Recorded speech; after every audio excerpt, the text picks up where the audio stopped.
Hi, I'm Scott Stein, and yes, sitting in front of me here are Apple's two new iPhones, the iPhone 5C and the iPhone 5S. This is the first time that Apple has released two iPhones at the same time. They're not really two new iPhones. One is a nice design shift away from the iPhone 5, really an iPhone 5 with a new paint job and a couple of new tweaks. But the new phone under the hood is the iPhone 5S. So let's talk about that one for a moment. This looks a lot like the iPhone 5. It looks almost exactly like the iPhone 5, except for a few new color schemes. This is space gray versus black because it's two-tone. Of course, you know about the gold iPhone, which kind of looks a little more like a light bronze. And there's also a white silver iPhone, the same exact look as last year.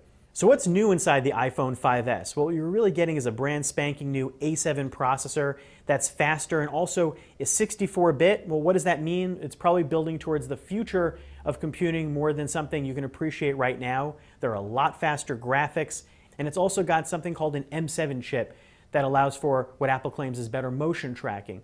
The iPhone 5S's biggest party trick that you will want to show off to your friends is probably Touch ID. That home button has changed. There's no little square there anymore, and it is still clickable, but built in underneath is a capacitive sensor that actually scans your fingerprint, any finger, or even your toe. It worked.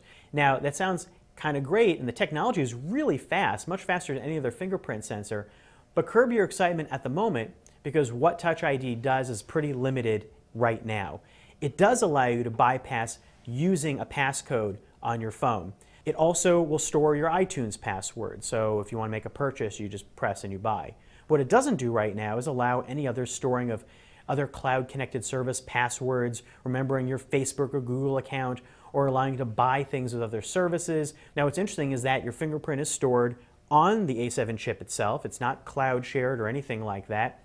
And it will allow you a certain grace period of login attempts, but then it will default to asking you for your passcode if you don't scan enough times correctly, or if you restart your phone. So keep your passcode handy, keep your iTunes account handy. Now, the changes with the camera are multifold. Some of them have to do with the A7 processor, some of them have to do with some changes in the sensor design and the flash. There's a larger sensor, although it's still 8 megapixels. The pixels are actually larger and the aperture is larger. Now that means better light sensitivity, and there's now built-in image stabilization, so there's a little less blur. And the flash is a completely different flash system called True Flash, or Two-Tone Flash, and it has an amber and a white light that it actually pings your environment and provides a complicated mix of up to 1,000 different color tones to fit the moment when you use flash. What it boils down to is that in testing it, flash actually looks a lot better, and in general the clarity and the detail on pictures is a lot better if you blow it up and look at it. Now there's some other tricks too in this camera. You've got a new video recording mode. It actually gives true slow-mo recording capability, and that's a separately toggled mode from regular 1080p video recording.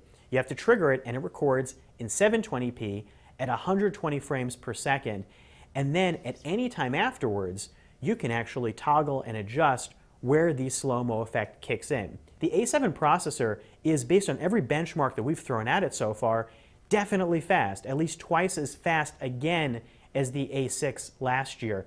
But what shows that off? In everyday operations with the current apps that are out there, you may not notice it, but you can definitely expect that there are going to be games coming down the line fast and furious that take advantage of those better graphics. Of course, you're also getting iOS 7 that's pre-installed on the iPhone 5S. What hasn't changed is the screen. It's still a 4-inch 1136 by 640 Retina display, and it still looks great, but it looks exactly like the iPhone 5 before it, and the size is the same. Overall, the battery life also is performing at about the equivalent of what the iPhone 5 did. The iPhone 5S just looks a lot like the iPhone 5. It's definitely a better phone, but those improvements are really things you may have to wait for down the line versus stuff you can appreciate right now. If you're waiting for something to show off and get excited about, maybe you wait for a future product. If you have an iPhone 5, maybe you don't need to get the iPhone 5S.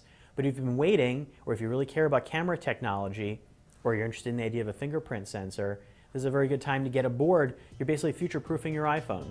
We'll see where that goes. I'm Scott Stein, and that's a look at the new iPhone 5S from Apple.